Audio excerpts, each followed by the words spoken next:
हमारी नजर उस काम की वस्तु पर ही गड़ जाती है। गड़नी नहीं चाहिए।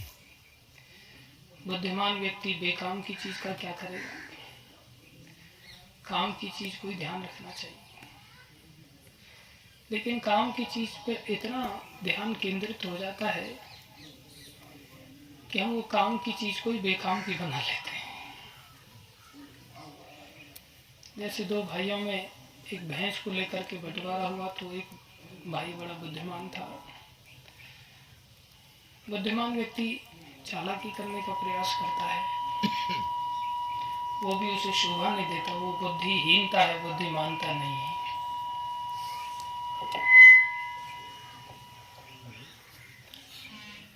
तो उसने बोला कि जैसे एक सेठ के पास एक गरीब गया, बोला सेठ जी आपकी खेती बाड़ी हम कर लेंगे। बोले अच्छी बात है भैया, कर लेना। बोले कैसे, लेन देन कैसे होगा? बोले उसमें कौन सी बड़ी बात, अनाज हमें दो, भूसा तुम लो, यूं कर लो, या भूसा तू ले, अनाज हमें दे, यूं कर ले। बात घुमा फिरा की कैसी है? एक ही है। वो सोच रहा है इसको समझ में नहीं आएगा, गरीब है, अज्ञानी है। नहीं, समझ में सबको आता है। जैसे एक बुद्धिमान कहता भैया पीछे का हिस्सा भैंस का मेरा, आगे का हिस्सा तेरा। भैंस चिल्ला, बोले चारा क्यों नहीं खिलाता इसको? देख भैंस चिल्ला रही है, चारा खिलाए। और फिर बाल्टी लेकर के दूध के समय में खुद चला जाए, दूध भर के लेकर के चल पड़े। वो बेचारा बड़ा परेशान हो गया कि दूध तो इशारा ही ले जाता है। बोला भाई दूध हमें भी दे दो थोड़ा बहुत। बोले ऐसे कैसे दे दो, बंटवारा हुआ था, पीछे का तेरा, आगे का मेरा, तो ऐसे कैसे दे सकते हैं? बोले ठीक है कोई बात नहीं। जब दूध निकालने गया तो लगा वो भैंस के मुंह पे डंडा मारने के लिए आगे वाला। बोले ये क्या कर रहा? बोले आगे का हिस्सा मेरा है ना, मैं कुछ भी करूँ। तो उसको अकल आई और फिर बंटवारा प्रॉपर किया गया। तो कई बार हम भूल जाते हैं कि जो हिस्सा काम का है, जो काम का नजर नहीं आ रहा है, वो भी उससे संबंधित है और उसको हम ध्यान नहीं देते। ऐसे ही हमें कुछ सिद्धांतों को समझना चाहिए। मनुष्य शरीर में आकर के ये सिद्धांत तो समझ में आ जाता है कि क्या चीज है, लेकिन केवल उतना ही समझना पर्याप्त नहीं है। उस काम की वस्तु से संबंधित जो स्रोत है वो भी कितने काम का है, उसको अगर समझ गए तो फिर जानवरों से अलग हो जाएंगे। उदाहरण के लिए ये हाथ बड़े काम का है, इस हाथ से चीजें उठा सकते हैं, पकड़ सकते हैं, गिरती हुई चीजों को बचा सकते हैं। कोई सोचे हाथ बड़े काम का है, काट के किसी का हाथ लेकर के चल पड़े साथ में, फिर वो हाथ से काम ले पाएगा? बोलो नहीं ले पाएगा। हाथ को अगर उसके स्रोत से काट दिया जाए तो हाथ काम का नजर आते हुए भी काम का नहीं रहेगा।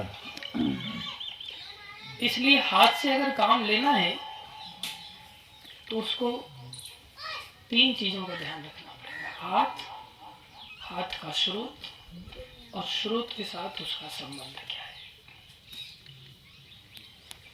ठीक वैसे ही हम संसार में कुछ भी करना चाहते हैं, उसके लिए हम काम के तभी हैं जब हम हमारे स्रोत से जुड़े हुए हैं। और स्रोत से जुड़ना ही पर्याप्त नहीं है, स्रोत के जुड़ने के साथ हमारा उस स्रोत के साथ नाता क्या है और स्रोत से जुड़ने के साथ हमारा उद्देश्य क्या है, वो निखर क्या जाता है। जैसे ये हाथ है, हाथ शरीर का एक अंग है, शरीर इसका अंश ही है, तो कनेक्शन पता चला। वस्तु है हाथ, स्रोत है शरीर, कनेक्शन क्या है? अंश और अंशी का। अंश हाथ है, अंशी शरीर है। तो अब इस हाथ का उद्देश्य क्या होगा? कार्य करना। कार्य करना किसके लिए? शरीर के लिए। शरीर के लिए, जिसका कि वो अंश है, अपने आप ही। अगर ये हाथ कट जाए यहाँ से तो ये शरीर के लिए काम कर पाएगा नहीं। ऐसे ही एक बात हम जीवन में हमेशा के लिए समझ लें, जो भगवान श्री कृष्ण ने अर्जुन को सबसे पहले समझाया, सबसे पहले यही बात समझाया। धर्म और अधर्म का युद्ध था और कृष्ण अर्जुन के समक्ष खड़े हैं, प्रश्न कर रहे हैं, अर्जुन मैं क्या करूं, युद्ध लड़ूं या नहीं लड़ूं। तो भगवान ये नहीं कह रहे हाँ युद्ध लड़ तो फटाफट, नहीं, भगवान कह रहे पहले तुम ये जानो तुम हो कौन, सही बात। तब तुम्हें कहना नहीं पड़ेगा कि युद्ध लड़ो। अर्थात तुम कौन हो, मेरे अंश हो। कौन हो, मेरे अंश। मेरे अंश। गीता में भगवान हम सब के लिए कह रहे हैं, ममे वंशो जीव लोके जीव भूत सनातना मनोस्थानी इंद्रियाणि प्रकृति स्थानी कर्षति। हम सब भगवान के अंश हैं और सब काम के नजर आते हैं, लेकिन हम क्या करते हैं, एक दूसरे को पकड़ते हैं और भगवान से डिस्कनेक्ट करके चलते हैं। हम खुद भगवान से जुड़े हुए नहीं है और दूसरों को भी भगवान से जुड़ने की न कोई शिक्षा देता है, न जुड़ने की कोई परवाह करता है, उसको साथ में लेकर के चल पड़ते हैं। वो सोचते हैं कि अब हम बहुत काम के हो गए। नहीं, याद रखना चाहिए हम भगवान श्री कृष्ण के अंश हैं। क्या है, अंश। ये भूले हुए हैं, वो हमारे स्रोत हैं, तो हमारा उनके साथ नाता क्या है, वो हमारे प्रभु हैं, हम उनके दास हैं। अब जो दास है तो दास का उद्देश्य क्या होगा जीवन का, जैसे इस हाथ का उद्देश्य क्या है, सेवा करना, किसकी, शरीर की। ऐसे हम जब दास हैं भगवान के तो हमारा उद्देश्य क्या होगा, भगवान की सेवा, भगवान की सेवा करना। आज हमारा उद्देश्य क्या है, भगवान की सेवा, भगवान को अपनी सेवा में लगाना। आज हमारा उद्देश्य है, हमें क्या करना होगा, भगवान की सेवा में लगना होगा। इस चीज को हमें समझना। हमारा एक मनुष्य शरीर इसी बात के लिए मिला है। एक महात्मा एक मनुष्य शरीर एक शिष्य को एक पत्थर देते हैं और उसको कहते हैं जाओ इसको अलग अलग लोगों के पास लेके जाओ। तो एक सब्जी वाले के पास लेके जाते, बोले देख रहा है चमकना हुआ पत्थर है, क्या देगा इसके बदले, बोले 2 मूली ले जाए इसके बदले। बोले नहीं बेचना नहीं, वापस ले लो, वापस ले लेते। फिर एक किराने वाले के पास जाता है, उसको जाकर के दिखाता है, चमकता हुआ बड़ा बढ़िया पत्थर है, एक काम करो 2 किलो बूरा ले लो इसके। बोले नहीं बेचना नहीं, वापस ले लेता है। फिर एक शो पीस वाली दुकान पे जाता है जहाँ गिफ्ट आइटम्स बिकते हैं, वहां जाकर के देखता है बड़ा चमक रहा है, 1100 रुपये ले लो इसके। नहीं बेचना नहीं, वापस। सुनार के पास लेकर के जाता है, इसको तो अंगूठी में लगा देंगे, बढ़िया नक का काम करेगा, 10,000 रुपये ले लो इसके। नहीं बेचना नहीं, वापस कर दो। जौहरी के पास जाता है, वो देखता है ये तो बहुत हीरा है, लाखों रुपए का है, 50,000 रुपये ले लो इसको। नहीं बेचना नहीं, वापस ले लो। वो लेके जाता है राज जौहरी के पास, वो जाकर के देखता है अरे ये तो रत्न है, करोड़ों रुपए की कीमत है इसकी। बोले लाख रुपए ले लो। बोले नहीं बेचना नहीं, वापस। वो चाहता तो उस पत्थर से क्या ले सकता था, मूली भी ले सकता था, बूरा भी ले सकता था, गिफ्ट आइटम के रूप में 1,000-1,200 रुपये ले सकता था, 50,000 ले सकता था, लाख ले सकता था, 10 लाख ले सकता था। लेकिन उसको राज जौहरी के पास जाकर के पता चला इसकी कीमत कितनी, करोड़ों। ऐसे ही संसार में कोई भी परिवर्तन लाना, कुछ भी करना, यहाँ तक कि ब्रह्मा बनना भी बहुत छोटी बात है। ये मनुष्य शरीर से हम भगवान के भक्त बन सकते हैं। क्या बन सकते हैं, भगवान के भक्त बन सकते हैं। अगर हम भगवान के भक्त बन जाते हैं तो भक्त क्या नहीं कर सकता, भक्त सब कुछ कर सकता है। लेकिन भक्त बनने में थोड़ा सा धैर्य लगता है, एकदम से बंदर के जैसे उछल कूद से काम नहीं चलता। हनुमान जी बंदर हैं जाति से, वो बंदर का काम है उछल कूद करना, लेकिन हनुमान जी ऐसे भक्त हैं, भजन करने के प्रताप से उनका मन इतना नियंत्रित हो गया है, वो शांत बैठ करके भजन करते हैं। और जब आवश्यकता पड़ती है तो लंका को जला के राख कर देते, क्योंकि वो कौन है? भक्त है। भक्त एकदम से उछल कूद भी नहीं करता और भक्त एकदम से हाथ पे हाथ रख के भी नहीं बैठता। भक्त के पास तो सारे गुण होते हैं, उसको कहना नहीं पड़ता कुछ। इसलिए हमें भक्त बनना चाहिए। कृष्णदास बिंदास, मायादास सदा उदास।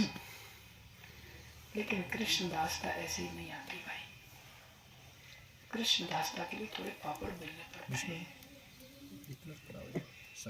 एक भक्त था, वो बहुत युवा था, कॉलेज से पढ़ा लिखा था, हिंदूवादी था, बहुत जोश था उसमें, ऐसा करेंगे वैसा करेंगे, भाषण देता हूँ, अच्छा करता हूँ। और उसने इस्कॉन के अंदर देखा, इस्कॉन वाले लोग भी भाषण देते हैं और ये गीता पर बोलते हैं, रामायण पर बोलते हैं, चलो मैं भी इनके मंदिर में ज्वाइन हो जाता हूँ।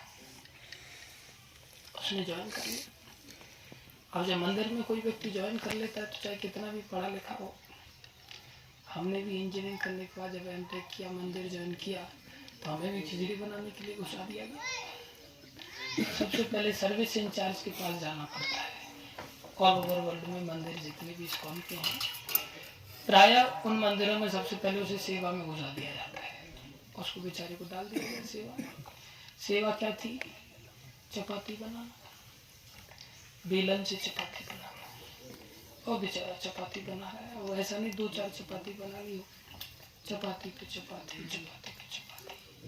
उसकी हालत खराब। पॉलिटिकल बैकग्राउंड था उसका, बड़े घर का लड़का था, पढ़ा लिखा था। अब उसको बड़ा अंदर ही अंदर गुस्सा आ रहा है, मेरे को ये क्या चपाती बनाने के लिए लगा। अब तो वो अलग अलग देशों के नक्शे निकाल रहा है चपाती। तो भी भक्त लोग कह रहे हैं तो जो नक्शा निकालना है निकाल, लेकिन बनानी तो तेरे को चपाती बनेगी। और इतना लाल पीला हो रहा चपाती में कि चपाती को तवे पर डालने की भी जरूरत नहीं पड़ रही है। उसके क्रोध से चपाती सीख रही है एक प्रकार से। अब तो इतना क्रोध में डूब गया, वो कहते मेरे बावर्ची समझाया गया, मैं यहाँ आया, मैं भाषण देने के लिए आया, लोगों में बदलाव लाने के लिए आया, मेरे को बावर्ची बना दिया, बड़े घर का आदमी, पॉलिटिकल बैकग्राउंड मेरा, मैं इतना बड़ा नौकरी चाकरी छोड़ दूं, चपाती बनाई जा रही है यहाँ से मेरे से। आखिरकार वो मंदिर छोड़ के भाग गया, और भाग गया, नौकरी चाकरी करने लग गया, शादी ब्याह हो गया। भक्त लोग कई सारे एक साथ काम करते, तो 10-15 साल बीत गए। फिर उसकी मुलाकात एक भक्त से हुई जो वो भी चपाती बनाता था उसके साथ, लेकिन अच्छा भक्त बन गया, बड़ा प्रचारक भी बन गया। ये मिला उसको, तो जाकर के अरे भाई कैसा है तुम, इतने दिन हो गए यार तेरी मुलाकात नहीं, कहाँ हो आजकल, क्या कर रहे हो, शादी ब्याह हो गया कि नहीं हो गया? बोले भैया शादी ब्याह सब हो गया यार, और याद है वो चपाती वाले दिन? बोले हाँ याद तो है। और क्या चल रहा है आजकल, परिवार में सब ठीक ठाक है, काम धंधा क्या चल रहा है? बोले क्या बताऊं, मेरी जो पत्नी है ना, उसकी पीठ में क्रॉनिक जो है दर्द चालू हो गया, जो ठीक नहीं हो सकता। उसकी वजह से मुझे मजबूरी में घर पे रोज चपाती बनानी पड़ती है सुबह शाम। मेरा जीवन चपाती में जा रहा है। अर्थात कोई भगवान की सेवा को छोड़ करके और सोचे कि संसार में जाकर के वो कुछ और बड़ी तोप बन जाएगा या तोप बन करके काम करेगा, संभव नहीं। करने वाले सब कुछ भगवान श्री कृष्ण ने पांडवों को इतना बड़ा भागीरथी युद्ध जिताया, जिनके पास कुछ भी नहीं था, किसी के पास कोई वरदान नहीं। इधर पितामह भीष्म के पास वरदान, इधर द्रोणाचार्य का तो पता ही नहीं कैसे मरेंगे, कर्ण के पास कवच और कुंडल शक्ति आदि, भगदत्त के पास अद्भुत गदा, इतना सब कुछ है, तो दुनिया भर की सेना, लेकिन पांडवों के पास कुछ ना होते हुए, और ऊपर से भगवान का मैं निहत्था। हम भगवान के पास जाए, भगवान के मेरे पास कुछ नहीं भैया तेरे को देने के लिए, जाएंगे फिर कभी? और दुर्योधन की तरह बोले आप नारायणी सेना ले जाओ मेरी, तो बड़ी दौड़ दौड़ के जाएंगे। हम कौन सी मेंटालिटी के लोग? दुर्योधना एंड कंपनी, हमें पांडवों जैसा भक्त बनना है, करेंगे भगवान। और भगवान ने अर्जुन को ऐसी शक्ति दिया है वो सारा संसार जीत लिया। वही अर्जुन गोपियों की रक्षा नहीं कर पाए, भगवान के अंतर ध्यान, वही गांडीव था, सब कुछ वही था, क्योंकि अर्जुन को अभिमान आ गया था। और भगवान ने ही बदमाशों का रूप बनाया, और भगवान ने लठ से ही खाली गांडीवधारी अर्जुन की अच्छी खासी धुनाई कर दी, और वो अहंकार को चूर चूर होकर के अफसोस करने लगे, अच्छा भगवान के बिना मैं शक्तिहीन हो गया। अर्थात हम सबकी शक्ति भगवान है, हमें भगवान का भजन करना चाहिए। कलयुग में भगवान कैसे प्राप्त होते हैं, भगवान की शक्ति कैसे मिलती है, इस महामंत्र के द्वारा प्राप्त होती है। हरे कृष्ण कृष्ण कृष्ण हरे हरे, हरे राम राम राम हरे हरे। इस महामंत्र का आप सब लोग जप करो, भजन करो, और थोड़ा धैर्य धारण करो, भगवान के भक्तों की आज्ञा अनुसार सेवा करो। ये मत सोचो अरे मेरे को चपाती बनाने में लगा दिया। आज चपाती कुछ दिन बना लोगे, अच्छी बात है, आगे चल करके जब आपके धैर्य की परीक्षाओं में आप पास हो जाओगे तो आपके पास दो ही काम होंगे। प्रायः इस्कॉन के जो भक्त लोग होते हैं उनके दो ही काम होते हैं, उनका मुंह खुलता है या तो भाषण देने के लिए या चपाती खाने के लिए, फल निकालो। तीसरी चीज के लिए मुंह नहीं खुलता है। इसलिए प्रभुपाद जी ने इस्कॉन संस्था में अद्भुत चमत्कार करके दिखाया। 70 साल की वृद्धावस्था में, और हम नौजवानी में कुछ नहीं कर पाते, क्यों? भक्तिहीनता है। इसलिए ब्रज में जन्म लेने वाले लोग भगवान की शरणागति को नहीं समझ पाते, तो जीवन का कोई औचित्य नहीं है। आप सभी का बहुत बहुत धन्यवाद धैर्यपूर्वक श्रवण करने के लिए। आप सबसे हमारी करबद्ध यही प्रार्थना है, आप इन बातों को एक दिन में नहीं समझ सकते, आप नित्य प्रति समय निकाल करके मंदिर आना सीखें, कथाएं श्रवण करना सीखें, भक्तों की संगति करना सीखें, भक्तों की आज्ञानुसार जीवन जीना सीखें। ये चुटकी प्रोसेस नहीं कि चुटकी बजाने से सब कुछ हो जाएगा, नहीं। जीवन को उद्देश्य तक लेकर के जाना है। जैसे इस हाथ का उद्देश्य पता चला कि मेरे शरीर की सेवा करना, ऐसे ही हमें अपने जीवन का उद्देश्य पता चलना चाहिए कि हमें मूली नहीं खानी इस शरीर को बेच के, 2 किलो बूरा नहीं चाहिए, हमें 1000 रुपया नहीं चाहिए, 50,000 नहीं चाहिए, लाख रुपया नहीं चाहिए, हमें भगवान श्री कृष्ण चाहिए, हरि भजन चाहिए।